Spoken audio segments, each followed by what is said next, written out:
Biblia, si se puede poner de pie. Bueno, 16. Evangelio de Juan, capítulo 16.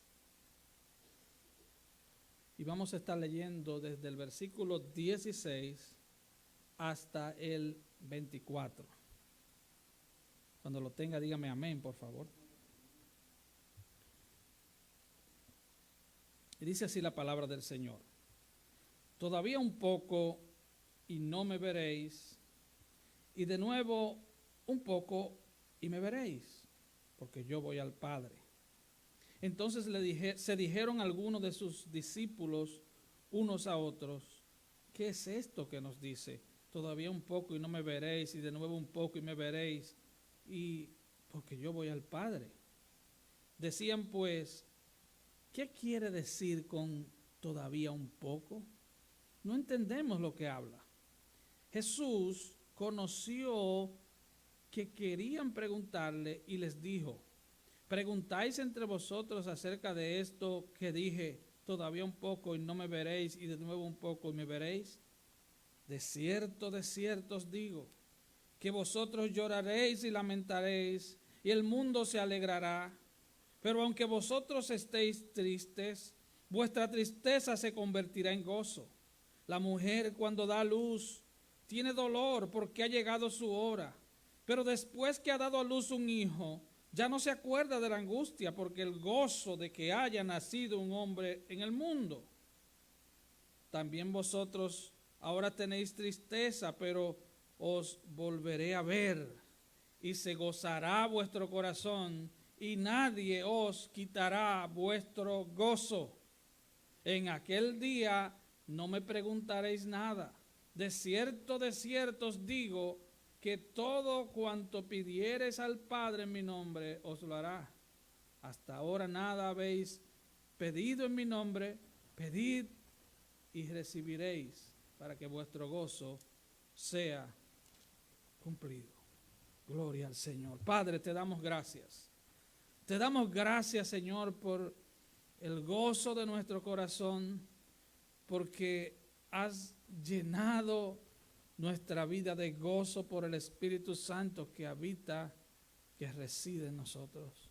Padre, habla a nuestros corazones, bendice cada vida, no solo de los que estamos aquí, sino de los que nos ven y nos oyen a través de los medios digitales. Bendícenos, Padre, aún más, porque te lo pedimos en el nombre de Jesús. Amén y amén. Transitando de la tristeza al gozo. Ese es nuestro mensaje en esta mañana. Y también en la noche es la segunda parte. Transitando de la tristeza al gozo. La vida de todo ser humano es como algo mixto, es como una ensalada con muchos ingredientes. Nadie puede decir que la vida es todo tristeza, pero tampoco podemos decir que todo es gozo. Hay tristezas y hay gozo. Eso es algo común, es algo normal en la vida de cada ser humano. Ahora, Jeremías, llamado también el profeta llorón, él se lamentaba por la condición espiritual de su pueblo. Y él comienza en Jeremías capítulo 3, y lo quiero leer a modo de introducción, diciendo, yo soy el hombre que ha visto la aflicción bajo la vara de su furor. Estoy leyendo la Biblia a la versión de las Américas. Yo soy el hombre que ha visto la aflicción bajo la vara de su furor. Él me ha llevado y me ha hecho andar en tinieblas y no en luz. Ciertamente contra mí se ha vuelto y revuelto su mano todo el día. Ponga atención al lamento de este hombre. Ha hecho que se consuman mi carne y mi piel. Ha quebrado mis huesos. Me ha sitiado y rodeado de amargura y de fatiga. En lugares tenebrosos me ha hecho morar como los que han muerto hace tiempo. Con muro me ha cercado y no puedo salir. Ha hecho pesadas mis cadenas. Aun cuando clamo y pido auxilio, Él cierra el paso a mi oración. Ha cerrado mis caminos con piedra labrada, ha hecho tortuosos mis senderos. Él es para mí como oso en acecho, como león en lugares ocultos. Ha desviado mis caminos y me ha destrozado, me ha dejado desolado, ha intensado su arco y me ha puesto como blanco de la flecha. Hizo que penetraran en mis entrañas las flechas de su aljaba. He venido a ser objeto de burla de todo mi pueblo. Él me ha llenado de amargura, me ha embragado con ajenjo, ha quebrado con guijarro mis dientes, ha hecho que me revuelque en el polvo y mi alma ha sido privada de la paz. He olvidado la felicidad, dice Jeremías. Digo pues, ha perecido mi vigor y mi esperanza que venía del Señor. Entonces él ora al Señor y le dice, acuérdate de mi aflicción y de mi vagar, del ajenjo y de mi amargura. Ciertamente los recuerda y se abate mi alma dentro de mí. Y él reflexiona y dice, esto traigo a mi corazón, por esto tengo esperanza, que las misericordias del Señor jamás terminan, pues nunca fallan sus bondades. Son nuevas cada mañana, grande es tu fidelidad. El Señor es mi porción, dice mi alma, por eso en Él espero. ¿Quién mejor que el profeta Jeremías podía hablar de aflicción? Ahora, Dios promete en su palabra que en la vida de los creyentes las pruebas serán temporales y serán y producirán frutos eternos. Escuche bien, las pruebas son temporales en la vida de los creyentes. Las pruebas son como la comida enlatada, tienen una fecha de expiración. Las pruebas terminan, pero sus frutos tienen producto eterno, duraderos, porque trabajan nuestro carácter. Ahora, Pablo le dice a los corintios, porque esta leve tribulación momentánea produce en nosotros una cada vez más excelente y eterno peso de gloria.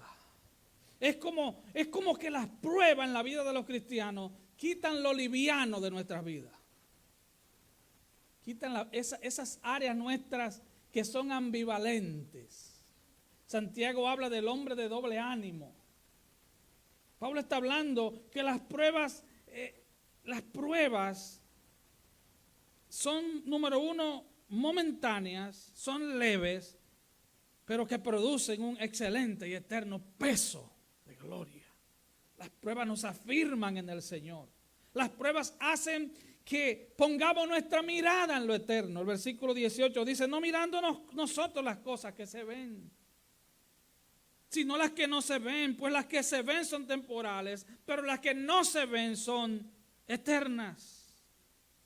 Ahora, en esta historia, en este tramo, en la vida de Jesús, como estamos predicando en serie, Jesús está en la última noche antes de ser crucificado. Es jueves en la noche, para ubicarlos en el contexto, es jueves en la noche. Ya los discípulos estaban atribulados hasta lo último. Sus discípulos estaban tristes. Jesús le había dicho que él sería entregado en manos de pecadores. Judas ya había salido a eso, a venderlo, a entregarlo. Y Jesús le había hecho varias promesas. Una de las promesas que se las repitió en el capítulo 15 al final y en el capítulo 16 al principio es que el mundo los aborrecería. Oiga qué promesa, el mundo los va a aborrecer. Yo me voy, pero el mundo los va a aborrecer. Oh, tremenda promesa. Pero también Él le promete que le enviaría el Espíritu Santo. Recuerda, el Espíritu Santo viene a tomar residencia en los creyentes. No solo iba a estar con nosotros, sino en nosotros. El Espíritu Santo es Dios residiendo de manera literal en la vida de nosotros. Como cristianos estamos unidos a Cristo porque el Espíritu Santo habita en nosotros.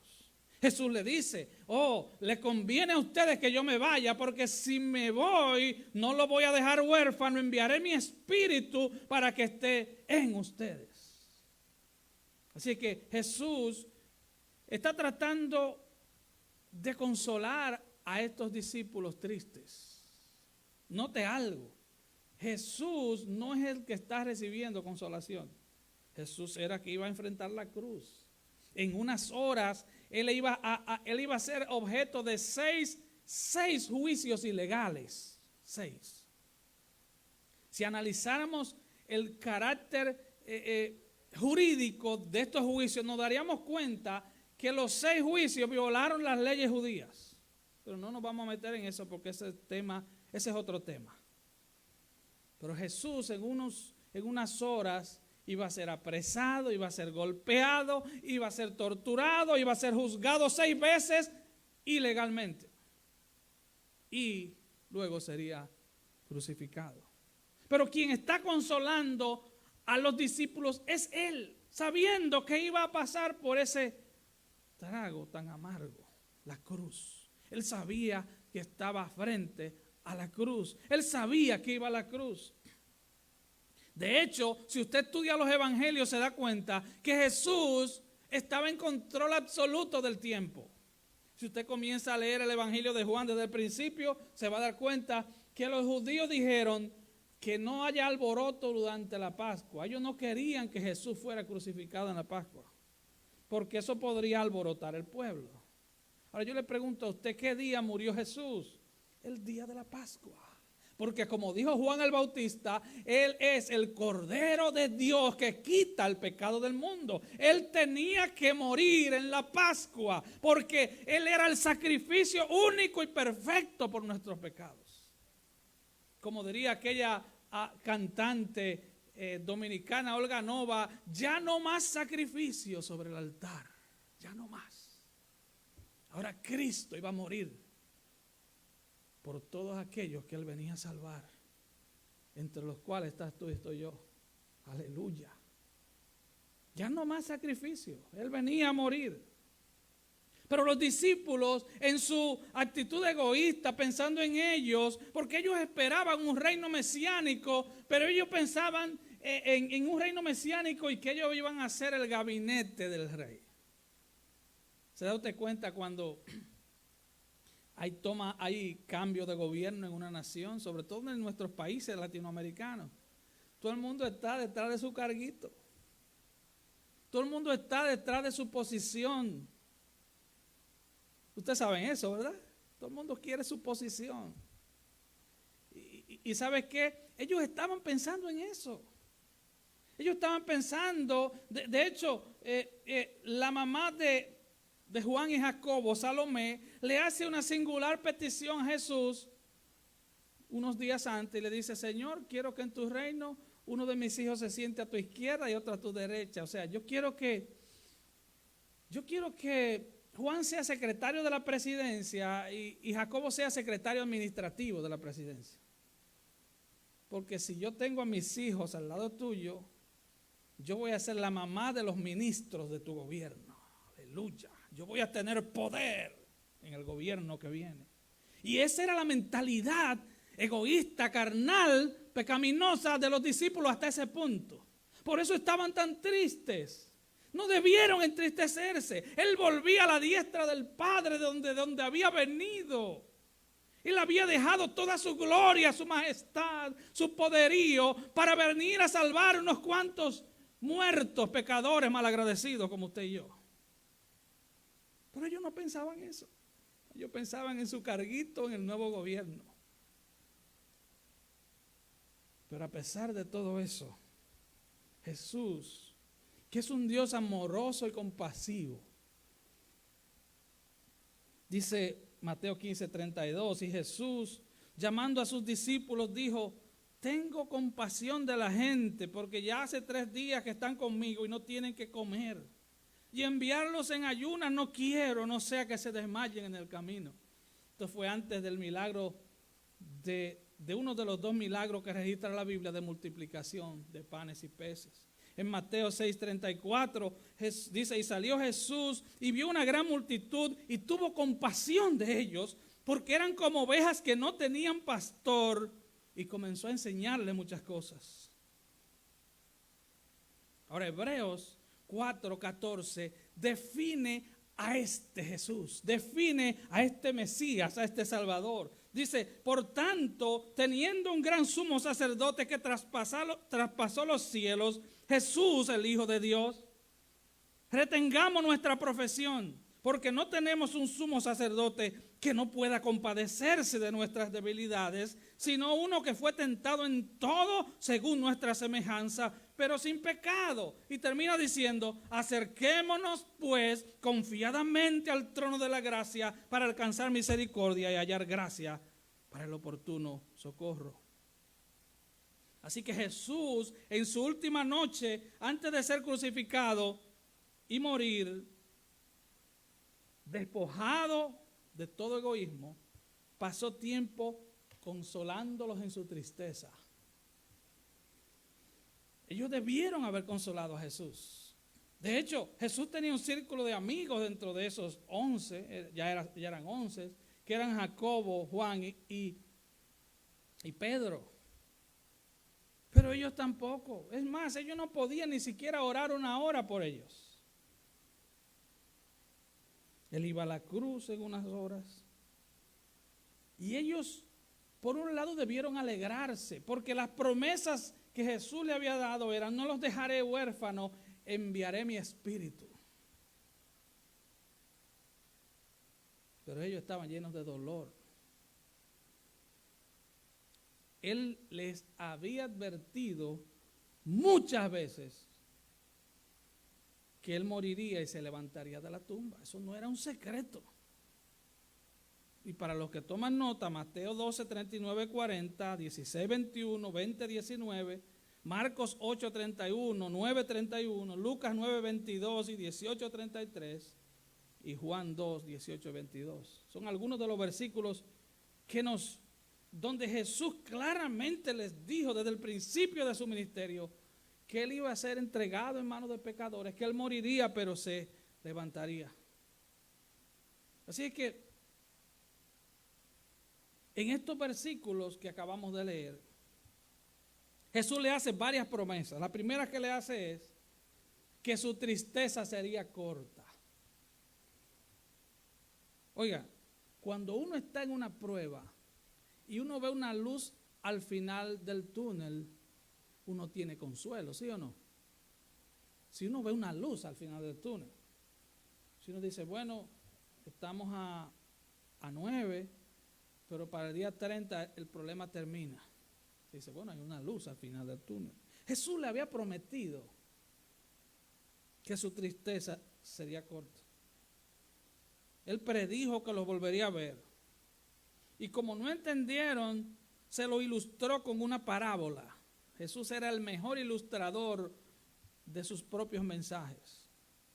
Y número 4, les prometió a los discípulos plenitud de gozo. Porque el gozo en el cristiano no es pasajero. No es que nosotros seamos masoquistas y nos gocemos de nuestras tribulaciones. No es que nos gocemos de nuestras pruebas, es que nos gozamos en nuestras tribulaciones, en medio de nuestras pruebas, en medio del dolor nos gozamos, porque nos gozamos en la presencia de Dios que habita en nosotros. Nos gozamos de que el Espíritu Santo esté en nosotros. Nos gozamos en la esperanza bienaventurada de la venida de Cristo. Nos gozamos de que Cristo viene. Nos gozamos de que seremos tomados con Él. Nos gozamos de que la eternidad la pasaremos con el Señor. Nos gozamos. Y ponemos nuestra mirada en las cosas que no se ven. Ponemos nuestra mirada en el cielo, de donde esperamos a nuestro Señor.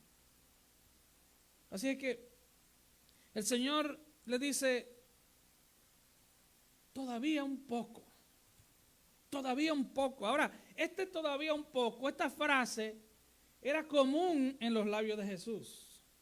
En Juan 7:33, Jesús le dice, todavía un poco de tiempo y estaré con vosotros e iré al que me envió, refiriéndose a varios meses. En Juan 12:35, Jesús le dice, aún por un poco está la luz entre vosotros, andad entre tanto que tenéis luz. Se refería a varios días. ¿A qué se refiere entonces? Todavía un poco. Todavía un poco. Aquí está la profecía del Señor. Todavía un poco y no me veréis. De nuevo un poco y me veréis, porque yo voy al Padre.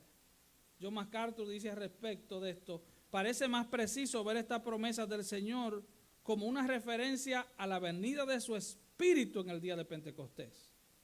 ¿Por qué? Porque él dice todavía un poco y no me veréis, refiriéndose a su muerte, a su sepultura. De nuevo un poco y me veréis, pero solo lo iban a ver por 40 días. Entonces como que no encaja la idea de que me vas a ver por 40 días y luego te vas. ¿Está usted entendiendo? Pero luego dice, porque voy al Padre. Después de esos 40 días, había 2 ángeles que fueron testigos de la ascensión de Cristo y le preguntaron a los discípulos, ¿qué hacen ustedes viendo al Señor? Asimismo como Él se fue, así vendrá. El Señor vendría. Pero todavía un poco y me veréis, porque yo voy al Padre. El Señor había prometido que si Él iba al Padre, Él enviaría a su Espíritu. Hermano, el Espíritu Santo habita literalmente, reside literalmente en la vida de cada cristiano nacido de nuevo en todo el mundo. No importa la denominación, eres cristiano nacido de nuevo, has venido a Cristo arrepentido de tus pecados y has comenzado a caminar con Cristo, poniendo tu fe exclusivamente en Él como tu Salvador y tu Señor, eres cristiano. El Espíritu Santo vive en ti y en mí. Y Él ha comenzado su obra santificadora en ti. Él ha comenzado su obra regeneradora en ti y en mí. Mateo 28:20, hay una promesa, dice, enseñándoles que guarden todas las cosas que os he mandado. Y aquí yo estoy con vosotros todos los días hasta el fin del mundo. Ahora, ¿cómo eso se cumple? ¿Cómo es que el Señor se va y dice que estaría con nosotros todos los días hasta el fin del mundo? A través de su Santo Espíritu. De hecho, Pablo dice, el que no tiene el Espíritu de Cristo no es de Cristo. ¿Entiende usted eso? El que no tiene el Espíritu de Cristo no es de Cristo. Podrá ser de Buda, podrá ser de, qué sé yo, de alguien, pero no es de Cristo. Todo cristiano tiene el Espíritu de Cristo. Cristo habita en cada cristiano. ¿Cuándo? Todos los días hasta el fin del mundo, a través de su Espíritu. Número 2, veamos la incertidumbre de los discípulos.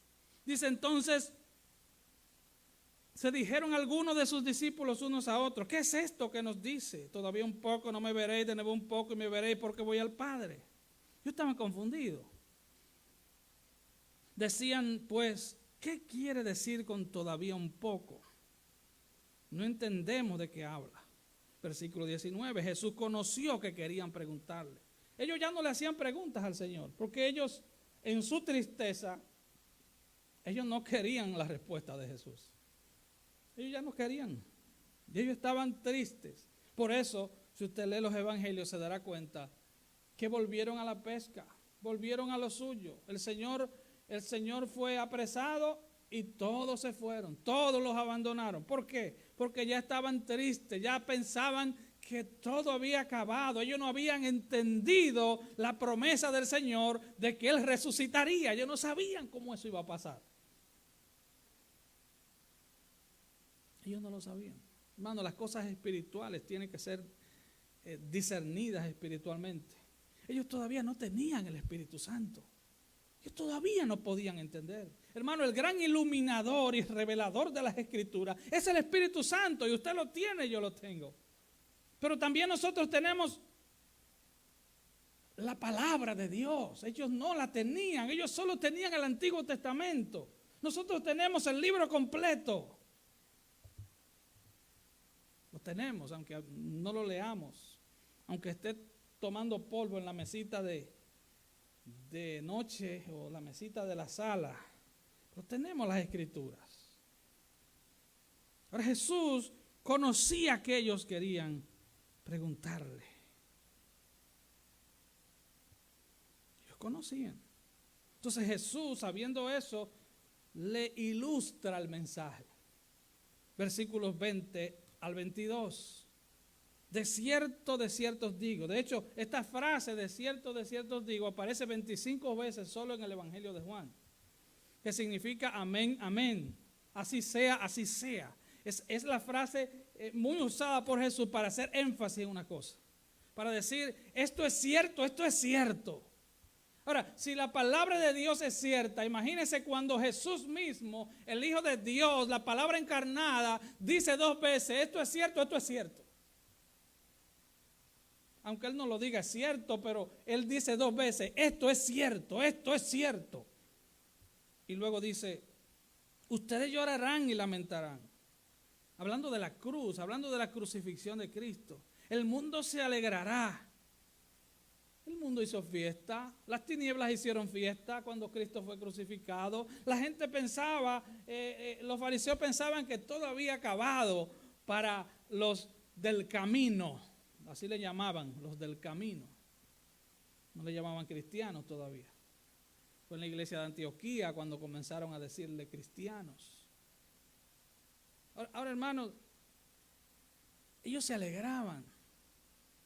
Hubo un pensador ateo francés, su nombre es, se lo debo, se me fue el nombre, pero un pensador muy famoso, un ateo famoso de Francia, que ya lo he dicho otras veces. Él dijo, en 50 años no va a haber memoria de la Biblia ni del cristianismo. 50 años ya no va a existir nada que tenga que ver con Cristo y con su palabra y con su Biblia. Y de forma jocosa, la Sociedad Bíblica Francesa está ubicada en una de las casas de él, donde él vivía. Ahí está la Sociedad Bíblica. Porque sea Dios veraz y todo hombre mentiroso. Pero el mundo, dice, se alegrará y ustedes llorarán y se lamentarán al ver la crucifixión. Pero aunque vosotros estéis tristes, vuestra tristeza se convertirá en gozo. Y él lo ilustra con esta parábola. La mujer cuando da luz tiene dolor porque ha llegado su hora, pero después que ha dado a luz un niño, ya no se acuerda de la angustia por el gozo de que ha nacido un hombre en el mundo. También vosotros ahora tenéis tristeza, pero os volveré a ver. ¿Qué promesa? Él no dice, ustedes me volverán a ver. Él está diciendo, yo los volveré a ver. En el rapto de la iglesia, ¿qué va a pasar? Él nos volverá a ver. No todo el mundo va a ver a Jesús en el rapto. Dice Pablo en la segunda carta a los tesalonicenses, que el Señor mismo con voz de arcángel, con voz de mando, con trompeta de Dios, descenderá del cielo y los muertos en Cristo resucitarán primero. Luego nosotros, dice Pablo, los que hayamos quedado, seremos arrebatados y seremos tomados y encontrados con Él en las nubes y así estaremos para siempre con el Señor. Entendamos, Él está diciendo, yo los volveré a ver. Y se gozará vuestro corazón. Y nadie os quitará vuestro gozo. Hermano, cuando un cristiano tiene su gozo establecido en cosas materiales, tiene su gozo establecido en personas, tiene su gozo establecido en un sistema político, hermano, ese gozo se desvanece, se va. Pero cuando tu gozo está establecido en tu Señor y Salvador Jesucristo, cuando tu gozo está establecido en aquel que murió para darte vida eterna, ese gozo no se va. No importa por lo que pase, no importa por dónde trascienda o transcurra tu vida. Ese gozo es eterno. Dice, y se gozará vuestro corazón y nadie os quitará vuestro gozo. Primera de Tesalonicenses, y con esto voy aterrizando. 1:6 dice: y vosotros vinisteis a ser imitadores de nosotros y del Señor, recibiendo la palabra en medio de gran tribulación, con gozo en el Espíritu Santo. Recibimos la palabra en medio de pruebas, pero tenemos el gozo del Espíritu Santo. Hermanos, tu vida no puede ser, ¿cuál palabra uso? Tu vida no puede ser delimitada por tus circunstancias materiales, sino por tus circunstancias espirituales. Tú eres hijo de Dios, tú eres hija de Dios, tú eres nacida de nuevo, tú estás inscrito en el libro de la vida del Cordero, tú estás esperando que tu Señor venga por ti, Él en arrepentimiento y fe. Cristo es tu Señor, Cristo es tu dueño, Cristo es tu amo, Cristo es todo para ti y para mí. Esa es tu circunstancia espiritual y esa es la que debe gobernar tu vida. Amén.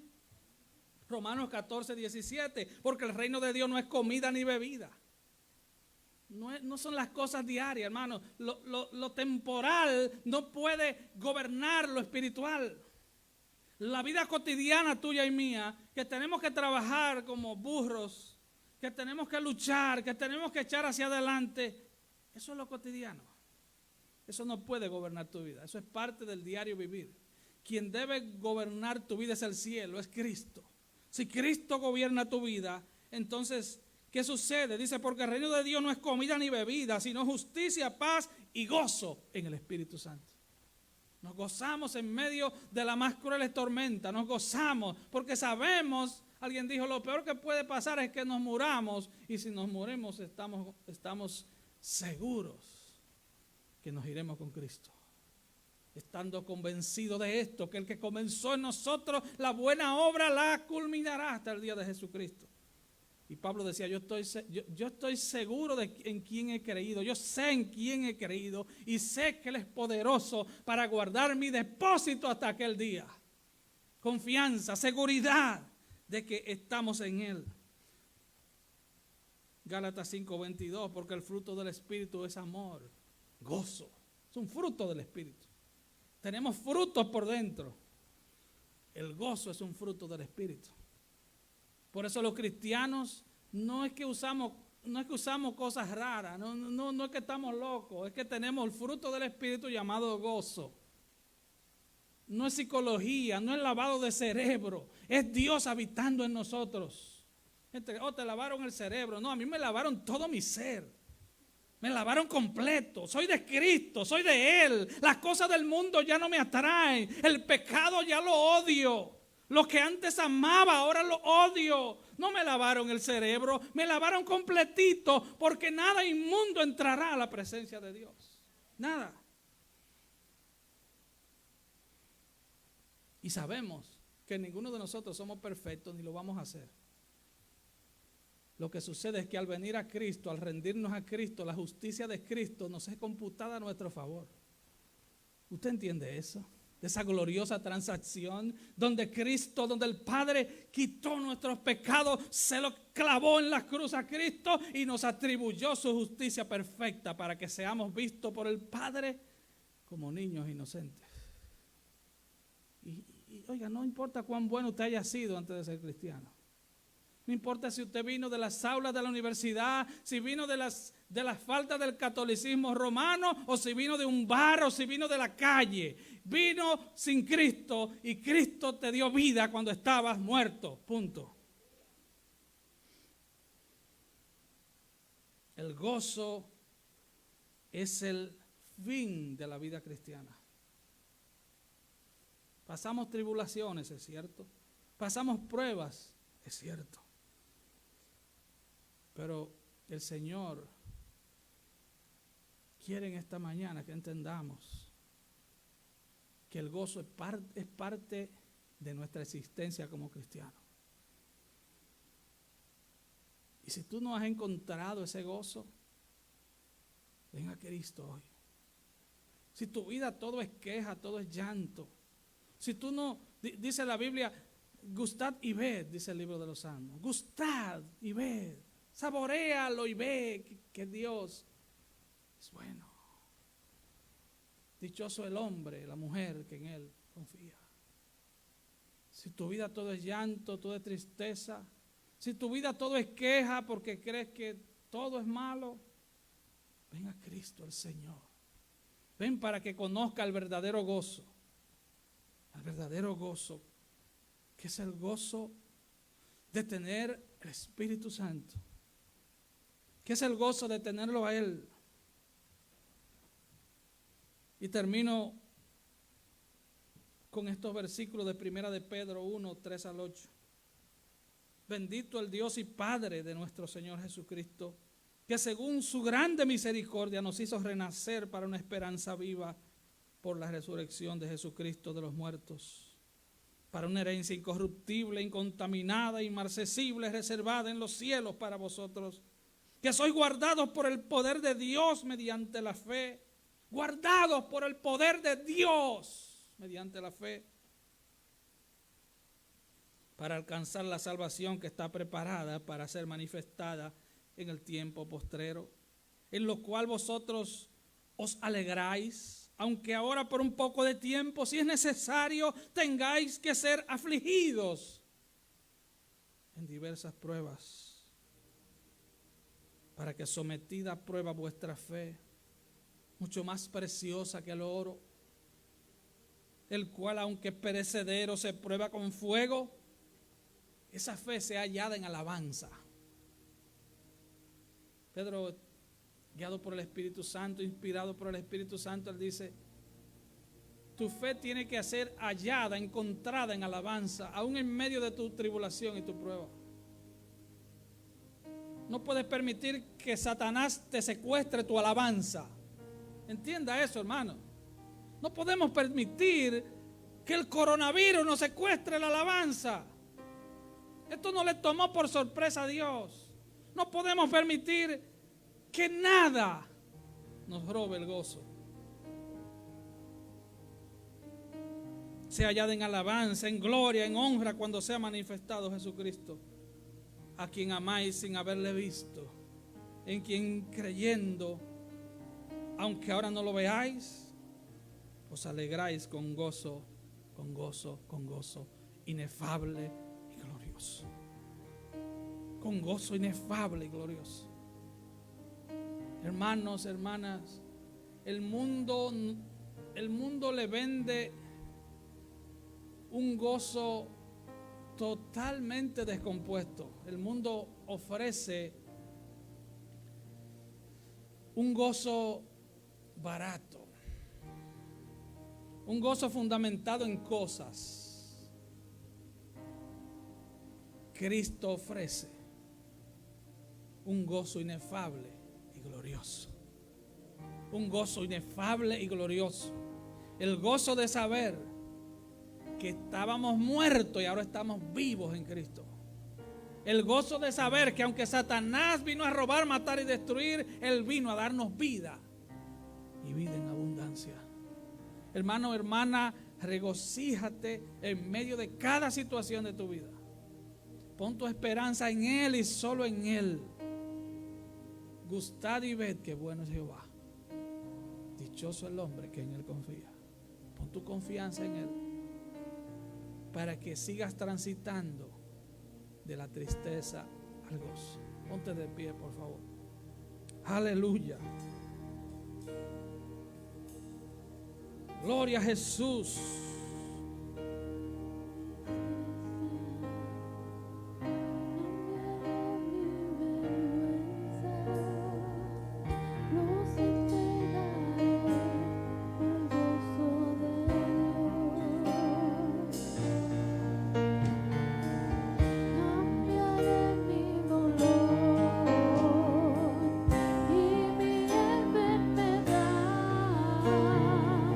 Los entregaré.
diciendo: y nadie quitará vuestro gozo. Y nadie quitará vuestro gozo. Si tú eres un cristiano bíblico, tú vas a fundamentar tu fe en la Biblia, las promesas de Dios. Tú no necesitas que nadie venga y te lo diga, está en la Biblia. Nadie quitará tu gozo. El gozo del Señor es un gozo perpetuo, es un gozo eterno. Aleluya. Aunque esté pasando, y aunque la higuera no florezca, decía Habacuc, y en las vides no haya fruto, y se acabe de la oliva el producto, y las vacas no den su mantenimiento, con todo yo me alegraré en Jehová, me gozaré en el Dios de mi salvación. El gozo del cristiano no está supeditado a los números de la cuenta bancaria, no está supeditado a cómo te tratan o cómo no te tratan, no está supeditado a si hay enfermedad o no hay, a quién te rodea y quién no te rodea, a quién te aplaude o quién no te aplaude, a qué tipo de trabajo tiene. El gozo del Señor tiene que ver con tu eternidad. Y nadie, hermano, lo está diciendo Jesús, nadie te quitará el gozo. Si es que apropiate de esa promesa, nadie te quitará el gozo. Nadie. Cuando él dice nadie, en hebreo, en griego, en chino, significa nadie. Nadie te quitará el gozo. Tu gozo no está fundamentado en la promesa de un hombre, de un político. Tu gozo está fundamentado en que Cristo envió su Espíritu, que ahora reside en ti, que ahora te ilumina la palabra que reveló, y ahora tú llenas tu mente y tu corazón. Tú llenas tu mente de la palabra y tu corazón del fuego que esa palabra produce. Nadie te robará tu gozo. Aleluya.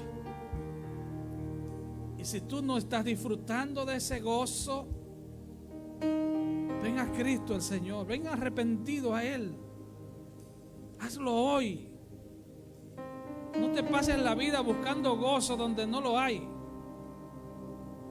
No te pases la vida buscando gozo en fuentes rotas. Fuentes rotas que no retienen agua, le llama la Biblia. Muchas cosas que son espejismos en medio del desierto de la vida. El verdadero gozo viene de encontrarse con su Creador, venir a Él arrepentido. Hay perdón de pecados. Oh, no hay mayor gozo que saber que fuiste perdonado. Hermano, piensa en eso. Todos tus pecados pasados, presentes y futuros, si tú eres creyente, fueron perdonados. Aleluya. Y ya la muerte no se enseñorea de ti, ya el pecado no se enseñorea de ti, porque ahora le perteneces a Cristo. Aleluya. Padre, gracias por el gozo inefable, inexplicable, incalculable, inmerecido que nos has dado. Gracias, Señor, porque tú eres nuestra porción, como dijo Jeremías. Por eso confiamos en ti. Tú eres nuestra porción en esta tierra. Gracias. Bendice mis hermanos. Ayúdanos a través de tu Espíritu a encontrar el verdadero gozo que eres tú. Padre, yo oro por algún hermano o hermana que esté aquí o que nos esté viendo o escuchando, que ha dejado que tal vez las circunstancias ya le hayan robado el gozo. Yo oro para que se vuelvan a ti de todo corazón y al volverse a ti encuentren la fuente del verdadero gozo que eres tú. Padre, gracias te damos Bendícenos, Señor, bendice esta semana. Ayúdanos a caminar en el gozo tuyo, no importando las circunstancias. Ayúdanos a caminar en ti. Oh Padre, porque te lo pedimos en el nombre de Jesús. Amén y amén. Salude a su hermano de lejos.